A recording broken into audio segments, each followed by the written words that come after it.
Bismillahirrahmanirrahim. Assalamualaikum warahmatullahi wabarakatuh.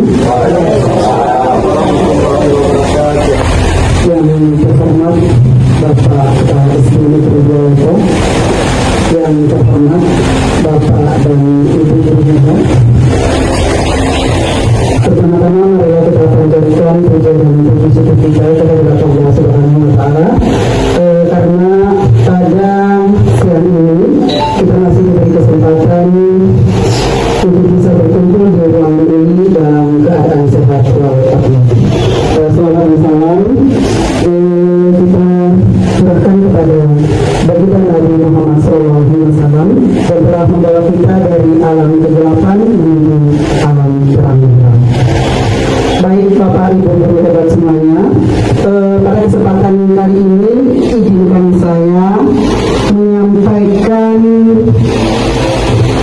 pemaparan materi dari modul 1.4 sebagai salah satu tugas saya sebagai calon guru penggerak angkatan ke-10. Kali ini saya akan berbagi praktek baik bersama Bapak Ibu guru hebat dalam komunitas belajar sekolah kita, yaitu Saling Satotan SD Negeri 2. Bapak Ibu guru hebat, di situ ada identitas dari diri saya sendiri, mengikuti SD calon guru penggerak angkatan ke-10 kelas 10.37 berupa 4 SD Negeri 2 Lotok, Kabupaten Sumbawa. Bersama fasilitator saya adalah Bapak Haryadi SPDM Sumbawa, dan juga pengajar praktik saya adalah Ibu Aini Andriani SPDM. Baik Bapak Ibu sekalian, sekarang kita mulai dari yang pertama. Tadi kan judulnya adalah budaya positif di modul 1.4. Nah, dalam membangun budaya positif ini, kita itu meninjau terlebih dahulu tentang strategi yang dapat menumbuhkan lingkungan yang positif di sekolah kita untuk mendukung pembelajaran yang bermakna. Dengan cara melakukan berbagai upaya dan refleksi serta menerapkan tawaran strategi dalam praktik disiplin, kesungguhan dalam mengontrol murid, menjalankan dan menerapkan budaya positif itu sendiri. Selama ini kalau saya melihat program-program yang sudah berjalan itu dan terkait dengan budaya positif yang ada di sekolah itu sungguh sangat luar biasa. Seperti ada yang namanya kita mulai dari Senin kemarin, budaya positif sudah kita terapkan di sekolah kita ini selama beberapa tahun. Itu kita mulai selama 1 minggu. Kita mulai dari hari Senin, ada yang namanya Senin upacara bendera, kemudian budaya positif yang kedua di hari Selasa, ada Selasa literasi dan numerasi, kemudian di hari Rabu beramal, di hari Kamisnya Kamis bersih, kemudian hari Jumat infak ibadah takwa, dan hari Sabtunya adalah Sabtu olahraga, dan biasanya juga kita sendiri dengan Sabtu budaya. Baik Bapak Ibu, keenam budaya positif yang sudah berjalan selama ini di sekolah kita ini, saya rasa itu sudah sangat-sangat luar biasa.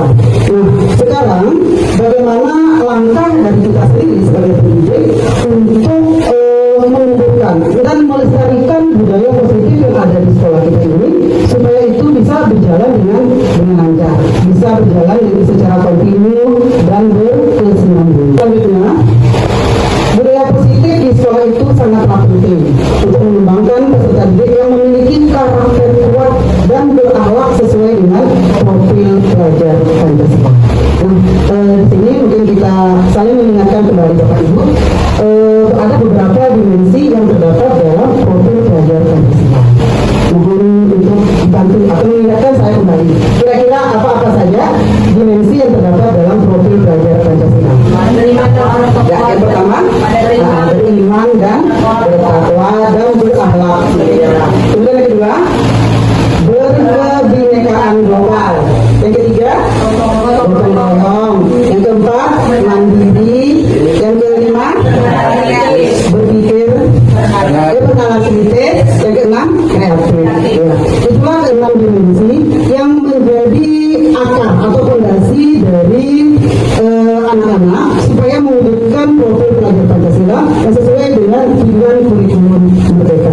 Nah, budaya positif sendiri itu sebenarnya bisa dibangun dengan syarat sekolah itu perlu menyediakan lingkungan yang positif, aman dan nyaman agar peserta didik mampu berpikir, bertindak dan mencipta secara merdeka, mandiri dan bertanggung jawab.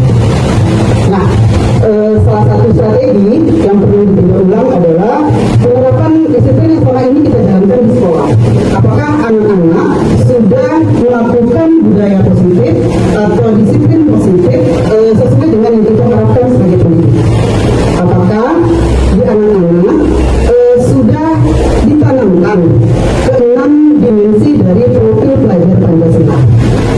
Ini yang akan kita bahas bersama, bagaimana cara melestarikan budaya positif itu sendiri. Kemudian kesadaran akan penerapan disiplin belum berdasarkan motivasi internal, artinya motivasi ataupun dukungan yang berasal dari dalam diri siswa. Nah, selama ini yang kita lihat biasanya para siswa itu sendiri tidak akan melakukan suatu perbuatan ketika mereka itu belum digerakkan oleh guru.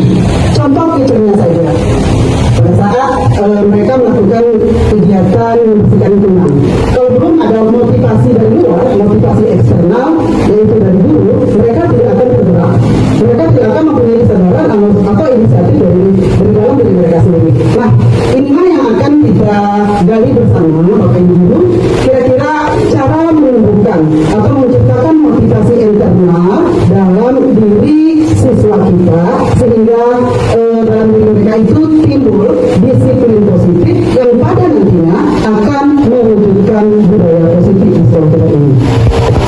Bagaimana budaya positif yang sudah ada di sekolah berkembang menjadi karakter semua warga sekolah.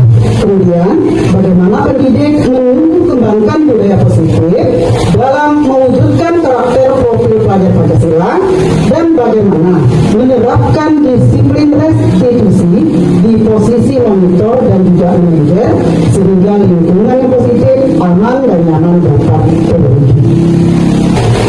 Sebenarnya tadi yang dari awal seperti saya memaparkan materi Bapak Ibu ya, tapi mohon maaf saya lupa.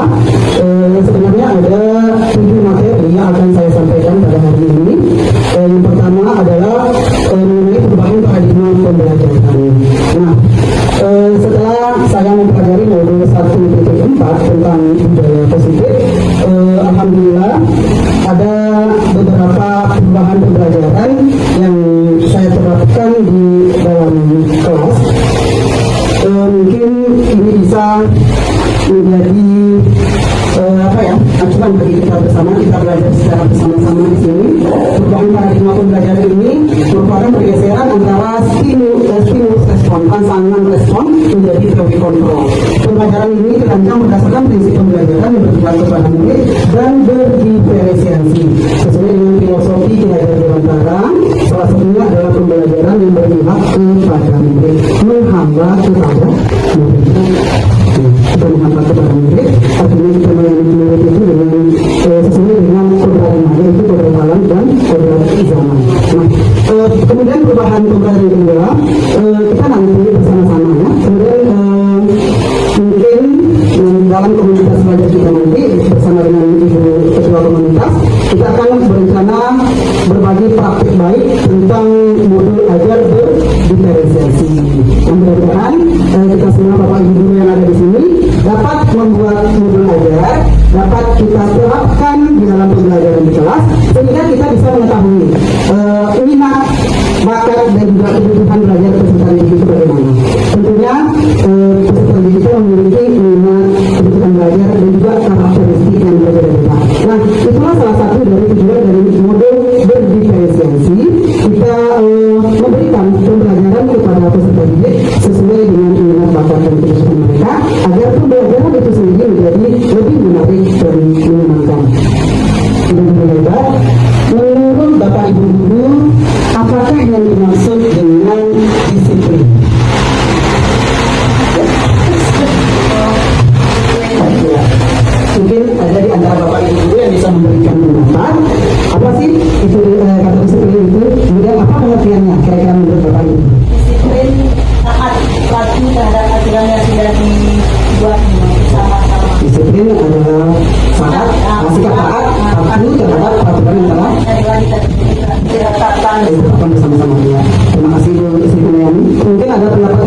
Bapak Ibu?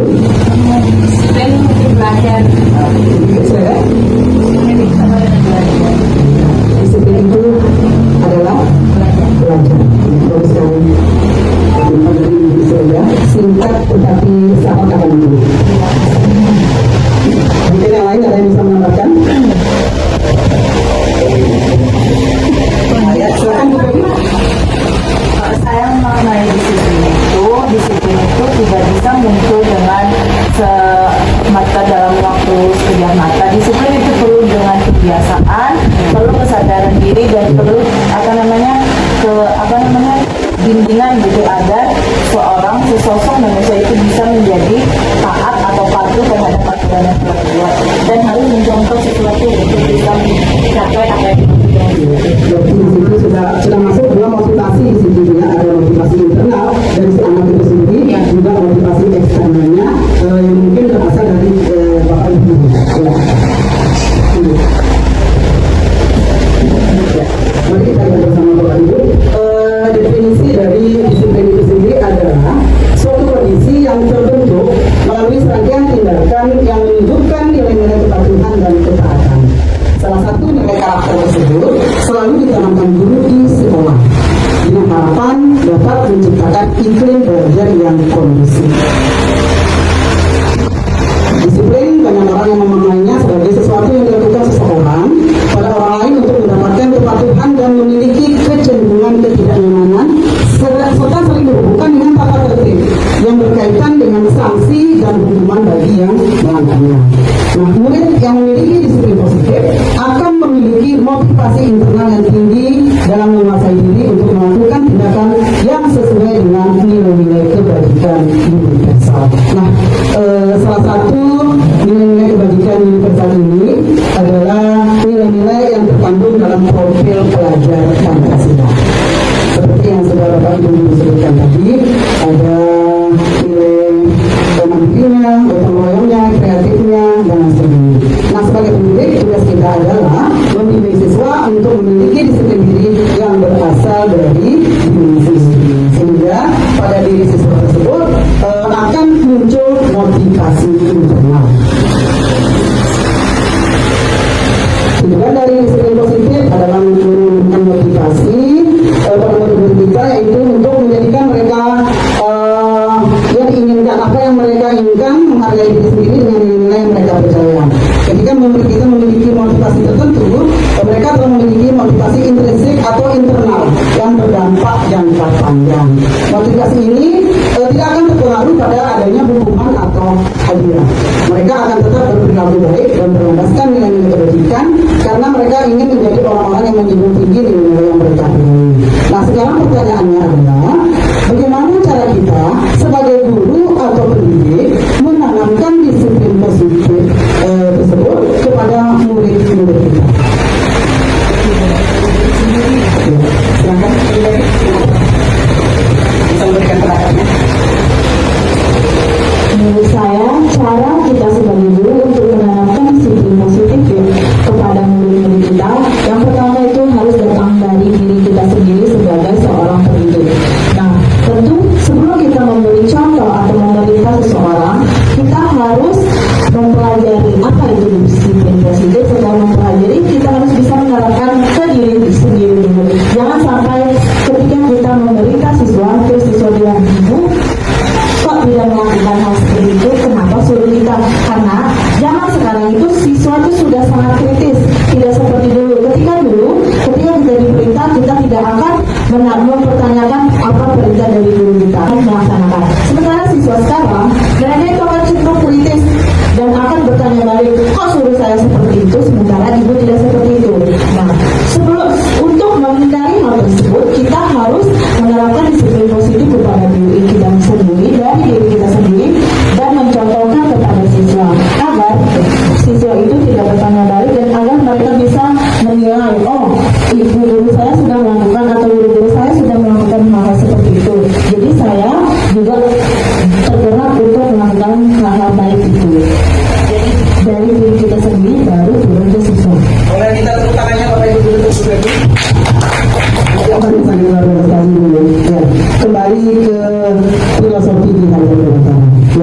dalam dunia pendidikan kita mengenal adanya 3 filosofi pendidikan. Yang pertama adalah Ingarso Sultiodo, yang kedua Ingladio Mangunkusumo, dan yang ketiga Tuturi. Nah, pada filosofi pertama Ingarso Sultiodo artinya di depan memberi contoh atau contoh. Nah, mungkin disiplin positif ini sebelum kita menginginkan adanya disiplin positif terhadap murid-murid kita, mungkin yang perlu kita tanamkan dulu adalah disiplin positif pada diri kita sendiri sebagai guru. Kita ini harus menjadi contoh, menjadi suri teladan bagi murid-murid kita. Kita ini yang dulu tergerak, baru kita menggerakkan murid-murid kita. Mungkin seperti itu Bapak Ibu Guru, karena anak-anak kita ini adalah usia-usia yang pada usia mereka ini adalah seorang peniru yang andal. Mereka akan meniru kita guru. Ketika kita berbuat baik, insya Allah anak-anak akan ikut menjadi baik. Kita memberikan contoh yang baik, juga insya Allah anak-anak akan memberikan contoh yang baik pula kepada kita.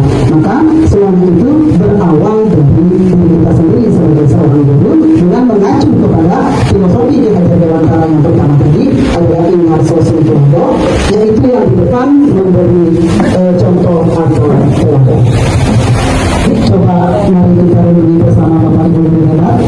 Bila di sekolah kita tidak ada peraturan yang mengharuskan guru itu untuk datang tepat waktu dan tidak ada surat teguran bagi guru yang datang terlambat, tidak ada atasan yang memberi Anda, apakah Anda akan tetap datang tepat waktu untuk mengajar murid-murid Anda? Jelaskan alasan Anda. Ya, saya boleh minta perwakilan 3 orang dulu untuk menjawab pertanyaan yang ada di depan kita.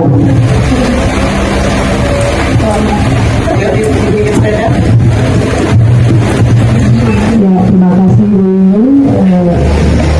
Seperti pertanyaan yang ada di depan kita, bila di sekolah Anda tidak ada peraturan yang mengharuskan guru datang tepat waktu dan tidak ada surat teguran bagi guru yang datang terlambat dan tidak ada atasan yang memulih Anda, apakah Anda dapat datang tepat waktu untuk mengajar murid-murid Anda?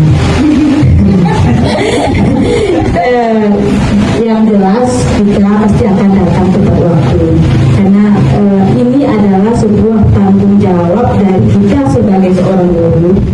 Seharusnya kita menanamkan budaya positif seperti yang dijelaskan tadi, tanamkan disiplin positif pada diri kita sendiri tanpa ada aturan, tanpa ada perintah. Kalau memang sudah tertanam dalam jiwa kita, pasti kita akan terbiasa untuk datang tepat waktu. Mungkin ini yang namanya motivasi intrinsik ya, tanpa ada perintah, tanpa ada hukuman, dan tanpa ada bunyian. Sekian, terima kasih. Kami ucapkan kepada Ibu Sirega.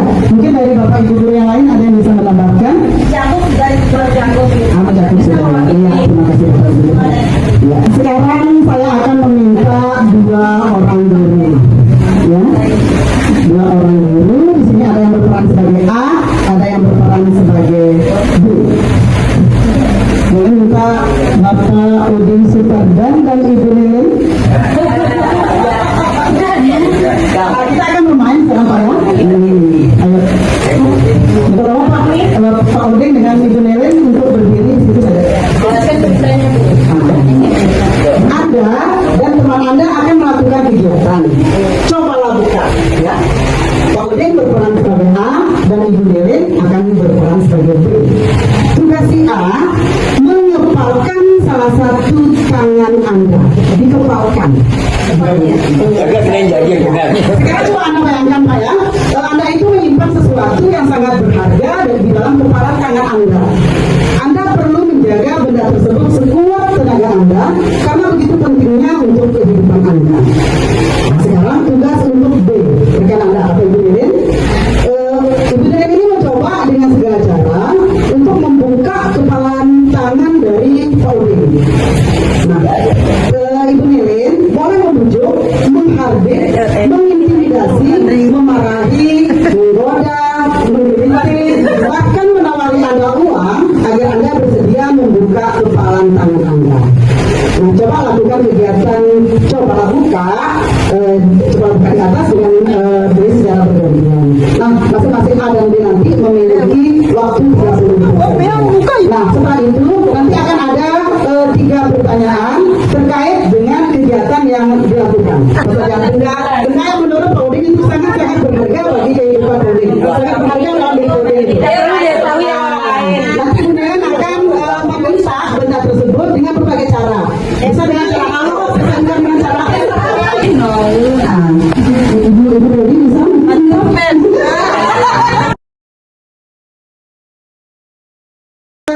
jika orang pertama ini belum kita coba dengan ini tadi ya, kita coba dulu. Ayo. Apa yang ada di tangan?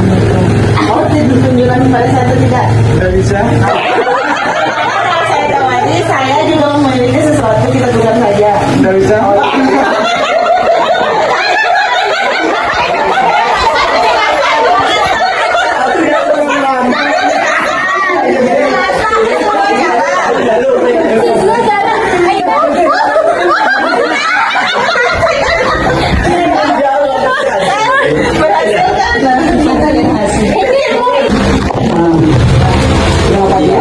Sekarang coba kita diskusikan bersama-sama dari kegiatan yang kita lakukan tadi. Apakah Anda atau B membuka kepalan tangan Anda? Tadi Pak Udin membuka kepalanya atau tidak? Bukan paksa. Pasang. Memang karena itu kan boleh dengan berbagai cara, bisa dengan menghardik, mengintimidasi pun boleh. Mengapa? Apa alasan Anda atau B membuka kepalan tangan Anda? Apa alasannya? Si saya.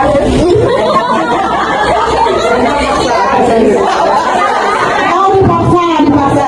Kemudian pertanyaan yang kedua, apakah Anda atau B menutup kepalan tangan Anda? Tetap ditutup atau dibuka tadi? Dibuka. Dibuka ya. Jadi alasannya apa, Bu? Apa alasan buka? Dipaksa. Karena udah kasihan. Kasihan ya. Nah, dalam kegiatan ini sesungguhnya siapa yang memegang kendali atau kontrol untuk membuka atau menutup kepalan tangan? Siapa? Dia sendiri. Tapi ya, ini kita.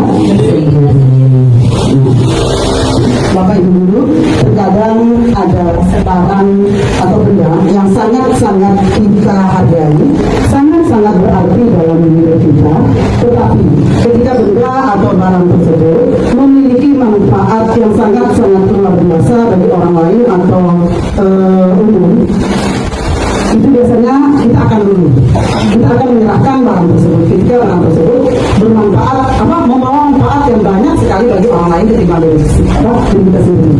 Jadi walaupun benda tersebut adalah benda yang sangat berharga bagi kita. Untuk sesungguhnya kendali atau kontrol dalam diri kita sendiri sesungguhnya adalah diri kita sendiri yang mengontrol diri kita sendiri. Disebut ada 3 alasan motivasi perilaku manusia. Yang pertama untuk menghindari ketidaknyamanan atau hukuman. Yang ketiga, yang kedua mendapatkan imbalan untuk penghargaan dari orang lain. Dan yang ketiga, untuk menjadi orang yang mereka inginkan dan menghargai diri sendiri dengan nilai-nilai yang mereka percaya. Nah, dari ketiga motivasi perilaku manusia dalam menunjukkan disiplin tertentu, maka yang harus ditanamkan dalam murid-murid adalah motivasi yang nomor 3.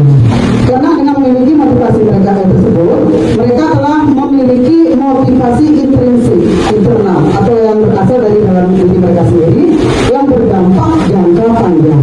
Motivasi yang tidak akan berpengaruh pada adanya hubungan atau hadiah. Mereka akan tetap berperilaku baik dan berlandaskan nilai-nilai kebajikan karena mereka ini menjadi orang yang menjunjung tinggi nilai-nilai yang mereka hargai. Nah, sesungguhnya ketika dalam proses pembelajaran, pemberian hukuman dan hadiah ini sebetulnya kurang tepat Bapak Ibu. Karena nanti akan berimbas atau dampaknya ke anak-anak itu, mereka ini seolah-olah itu mengerjakan sesuatu, kalau tidak dihukum, kalau tidak diberi penghargaan, mereka tidak akan mau. Motivasi internal itu pasti tidak akan tumbuh dalam diri mereka ketika kita mengiringi mereka itu dengan hadiah atau kita memberikan hukuman kepada mereka. Lanjut ke materi berikutnya, yaitu mengenai kebutuhan dasar manusia. Kontrol menyatakan bahwa perilaku manusia itu memiliki tujuan. Terkadang kita tidak menyadari bahwa perilaku yang dilakukan pasti memiliki alasan dan tujuan tertentu. Perlu dipahami bahwa ketika siswa melakukan perilaku yang tidak baik, maka pada saat itu siswa memiliki kebutuhan dasar yang harus dipenuhi. Nah, inilah 5 kebutuhan dasar yang harus kita pahami bersama, kebutuhan dasar yang dimiliki oleh siswa kita. Yang pertama adalah kebutuhan dasar manusia untuk bertahan hidup. Untuk bertahan hidup. Untuk kebutuhan bertahan hidup ini kira-kira apa contohnya Bapak Ibu? Ya, harus makan, tidur, tempat tinggal. Kemudian kedua, kebutuhan akan cinta dan kasih sayang. Siswa kita itu merasa diterima, ingin diterima oleh kita sebagai gurunya. Kemudian kebutuhan penguasaan atau pengakuan, ia ingin diakui keberadaannya. Kemudian kebutuhan kebebasan, ada kebutuhan dan pilihan. Dan yang kelima, kebutuhan akan kesenangan. Nah, itulah kelima kebutuhan dasar dari manusia yang tentunya kita sebagai guru harus menyadari, memahami bahwa kelima kebutuhan tersebut ada pada anak didik kita. Ya, sekarang materi yang kelima, posisi kontrol yang diterapkan oleh seorang guru. Yang pertama ada penghukum. Posisi kontrol pertama sebagai penghukum. Nah, sebetulnya masih banyak yang diterapkan oleh beberapa guru yang ada di sekitar kita. Tidak di sini, mungkin di tempat lain ada. Dengan anggapan bahwa hukuman itu mempercepat penyelesaian masalah tanpa memikirkan dampak buruk yang ditimbulkan terhadap si siswa. Seorang penghukum biasanya itu melontarkan kata-kata yang keras, melontarkan pertanyaan-pertanyaan yang menyakiti perasaan murid kita, disertai dengan gestur menunjuk-nunjuk, menghardik, memarahi, dengan mata melotot yang membuat anak-anak kita itu merasa ketakutan. Dampak dari posisi kontrol tersebut, banyak murid-murid kita ini yang menjadi penendam, menjadi pemberontak, menyalahkan orang lain, dan pada akhirnya mereka tidak akan jerah. Malahan mereka itu akan mempunyai sifat dendam terhadap kita sebagai guru. Dampak buruknya lagi, dia akan memiliki keterpurukan mental, memiliki jiwa pendendam, jiwa pemarah, seperti lunturnya rasa percaya diri dan kesedihan yang berkelanjutan. Nah, ibu bapak guru hebat, semoga kita semua yang duduk di sini dapat menghindari sikap kontrol sebagai penghukum. Kita hindari seperti ini. Nah, yang kedua, membuat rasa bersalah. Nah, pada posisi ini, guru itu akan berkata lebih lembut. Guru akan menciptakan kebingungan yang membuat orang lain merasa tidak nyaman, rasa bersalah, bahkan rendah diri. Biasanya guru yang berada di kontrol pembuat rasa bersalah itu, dia tidak akan menggunakan kata-kata yang keras seperti halnya pada posisi penghukum tadi. Tetapi biasanya dia akan melontarkan kata-kata yang halus, tetapi membekas di hati para murid. Dia biasanya merendahkan, membuat murid merasa tidak nyaman dan merasa bersalah. Nah, posisi kontrol tersebut berdampak pada penilaian diri yang buruk. Murid itu akan merasa bersalah dan tidak berharga. Tidak seperti dampak posisi penghukum, murid dapat melupakan segala amarah meskipun dengan cara negatif. Tetapi pada murid yang berbuat rasa bersalah ini, murid itu merasa tertekan. Dia ini biasanya amarahnya itu tiba-tiba saja dapat meletus, sehingga dapat menyakiti orang lain, ya, diri sendiri juga bahkan orang lain. Di posisi kontrol yang ketiga, guru ada juga yang berperan sebagai teman. Guru tidak akan menyakiti murid, namun akan tetap berupaya mengontrol melalui persuasi. Guru akan bersikap akrab, berkata ramah dengan gestur merapat pada murid dan tersenyum dengan akal. Dampak posisi kontrol ini dapat positif dan juga negatif. Positifnya gimana? Dapat menjalin hubungan yang baik antara guru dan murid, ya. Ketika kita bisa memposisikan murid itu sebagai seorang teman, biasanya hubungan yang terjalin antara guru dan siswa itu menjadi lebih dekat, lebih harmonis. Tetapi ada dampak negatifnya, Bapak Ibu guru. Di situ akan muncul rasa ketergantungan dari si murid terhadap kita. Di samping itu, murid akan merasa dikecewakan apabila suatu saat guru tidak dapat membantunya. Hal lain yang dapat timbul, yakni murid akan berlaku baik hanya kepada guru aku semaunya jika bersama guru lain. Itulah ketika kita berada di posisi kontrol, anak murid kita itu melihat kita sebagai teman. Jadi dia bersikap seolah-olah kita ini temannya. Padahal ada batasan-batasan tertentu yang harus kita jaga dengan murid kita sebagai suami. Posisi yang keempat adalah pemantau atau posisi mengawasi. Ketika mengawasi, guru itu bertanggung jawab atas perilaku murid yang diawasi. Posisi pemantau berdasarkan peraturan-peraturan dan konsekuensi. Seorang pemantau sangat mengandalkan penghitungan catatan dan data yang dapat digunakan sebagai bukti atas perilaku seseorang. Akibat dari posisi kontrol ini, murid memahami sanksi yang harus dijalankan karena telah melanggar salah satu tata tertib atau peraturan sekolah. Lanjut, posisi yang terakhir adalah posisi manajer. Nah, dari kelima posisi tersebut, kita berharap ya, Bapak Guru, semoga kita bisa memposisikan diri kita sebagai seorang manajer. Posisi di mana guru melakukan sesuatu bersama murid, ketika murid melakukan sebuah kesalahan, kita bersama-sama dengan mereka mengupayakan agar murid tersebut itu mencari sendiri solusi dari permasalahan yang telah mereka buat. Dengan memposisikan diri sebagai manajer, itu akan berdampak negatif bagi penguatan watak atau karakter murid. Yang positif ini memaaf salah tadi.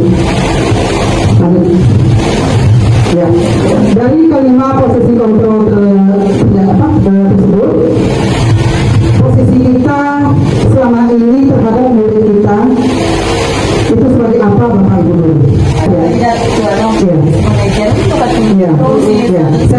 Saya juga mengakui ya, belum nyampe ke posisi manajer. Sekarang kita masih memakai posisi sebagai pembuat masalah, ya, sebagai teman juga pemantau juga. Untuk posisi manajer, kira-kira sudah bisa di sana atau belum, Ibu? Masih diusahakan. Bisa mengusahakan bersama-sama Bapak Ibu ya. Nanti itu terkait dengan sebetulnya restitusi. Nah, ini keyakinan kelas. Saya rasa di setiap kelas sudah ada yang namanya keyakinan atau kesepakatan kelas ini. Bisa diartikan sebagai kesepakatan kelas. Ya, semuanya sudah masuk ke situ Bapak Ibu ya. Jadi keyakinan kelas ini adalah sebuah tindakan atau perilaku yang kita lakukan di dalam kelas dan dapat menentukan terciptanya sebuah lingkungan yang positif. Nah, biasanya sebelum keyakinan kelas ini kita buat, kita ini membuat sebuah kesepakatan. Bukan guru yang membuat keyakinan kelas, tetapi itu merupakan hasil diskusi atau kesepakatan yang kita buat dengan para siswa kita. Jadi bukan kita saja yang membuat, tetapi merupakan hasil kesepakatan atau diskusi bersama dengan murid-murid kita. Nah, di situ hal pertama yang perlu diciptakan adalah menyepakati dan membuat keyakinan atau prinsip dasar antara warga kelas, yaitu guru dengan peserta didik, untuk merupakan nilai pendidikan yang disepakati bersama. Kenapa harus keyakinan kelas?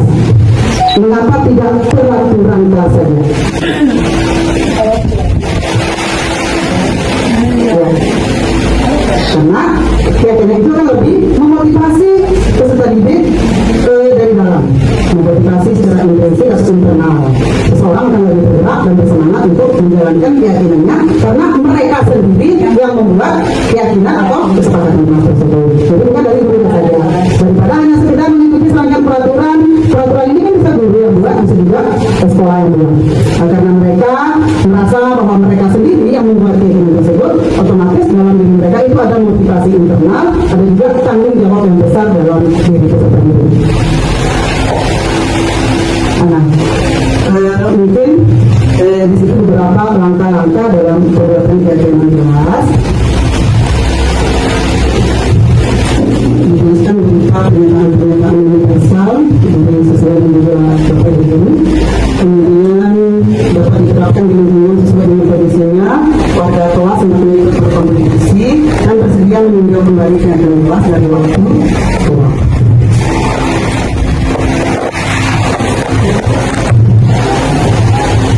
Materi berikutnya disiplin positif melalui segitiga restitusi sekolah. Kali ini kita akan menyimak secara bersama-sama sebuah video tentang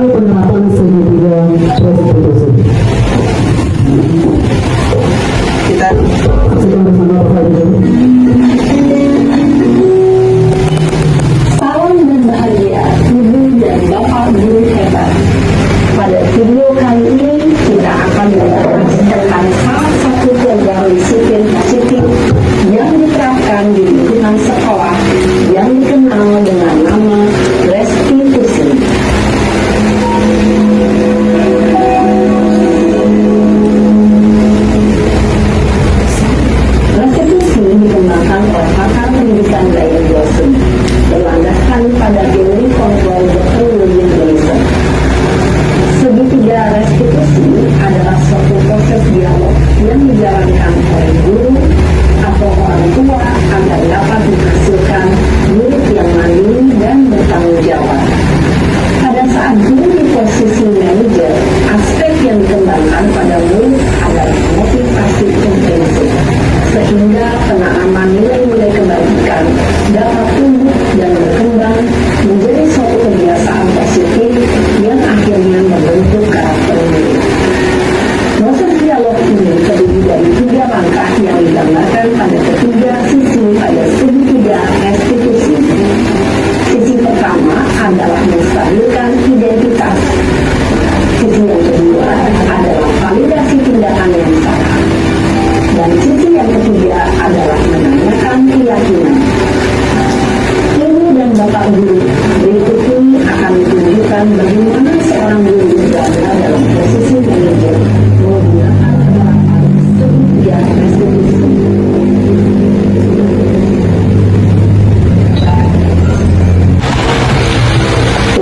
Bapak Ibu guru semuanya, tadi kita secara bersama-sama sudah melihat video tentang penerapan segitiga restitusi. Di situ sudah dijelaskan bahwa segitiga restitusi adalah suatu proses untuk menciptakan kondisi bagi murid, memperbaiki kesalahan mereka sehingga mereka bisa kembali pada kelompok mereka dengan karakter yang lebih kuat. Bisa kita lihat bersama di situ ada 3 dari segitiga restitusi tindakan yang harus kita lakukan. Yang pertama adalah menstabilkan identitas. Setiap orang pasti pernah melakukan kesalahan, mungkin kalimat-kalimat tersebut yang bisa kita ucapkan kepada anak didik kita ketika mereka melakukan sebuah kesalahan atau membuat masalah. Kita juga bisa menggunakan kalimat seperti kamu bukan satu-satunya yang pernah melakukan ini. Kemudian kita yang kedua ada validasi kebutuhan. Dan yang terakhir adalah menanyakan keyakinan. Ya, saya jelaskan kenapa ini terjadi. Kenapa kok kita menstabilkan identitas di bagian sini atau dibuka saja? Kenapa menstabilkan identitas di pasar?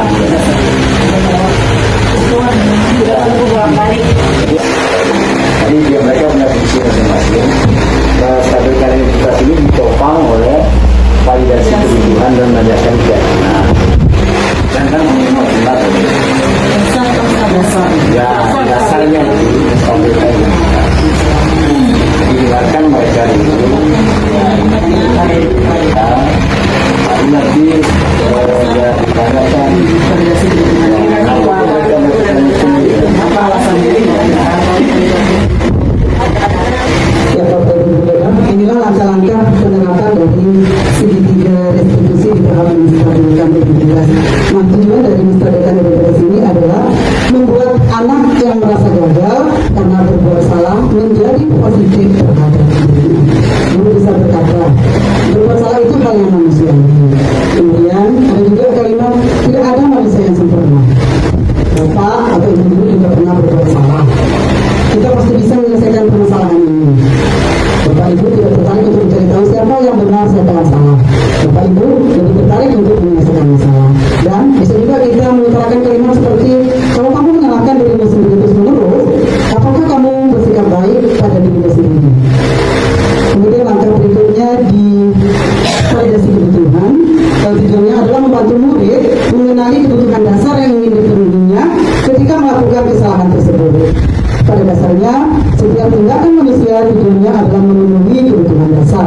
Apakah itu penguasaan, kebebasan, kasih sayang, rasa diterima, kesenangan, atau bertahan hidup.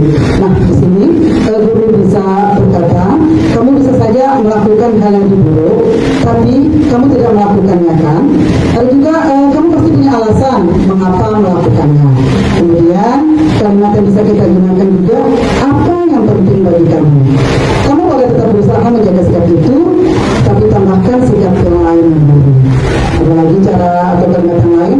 Maukah kamu belajar cara lain untuk mendapat yang kamu butuhkan tanpa harus memukul?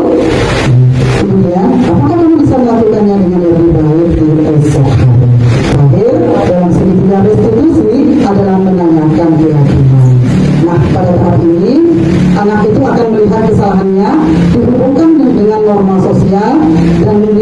yang mendasari manusia berinteraksi dengan orang lain. Seperti pada video tadi, nilai-nilai yang kita hubungkan bisa dengan keyakinan kelas yang telah kita buat bersama anak didik. Di situ kita bisa menanyakan apa nilai yang dipercayai di kelas atau di sekolah kita, kemudian nilai-nilai universal yang telah disepakati apa saja, kelas yang ideal itu seperti mereka apa saja sih, kamu ingin jadi anak seperti apa yang kamu rasakan ketika kamu melakukan itu. Kita juga bisa mengeluarkan kalimat seperti kamu menjadi orang yang seperti apa. Ya, Bapak Ibu guru hebat, sebelum saya mengakhiri presentasi PMU 1.4 tentang budaya positif, saya mengucapkan terima kasih yang sebesar-besarnya atas perhatian Bapak Ibu guru hebat. Saya mohon maaf apabila selama penyampaian saya tadi ada kata-kata yang kurang berkenan di hati para Bapak Ibu guru. Akhirul kalam, wabillahi taufiq wal hidayah. Wassalamualaikum warahmatullahi wabarakatuh.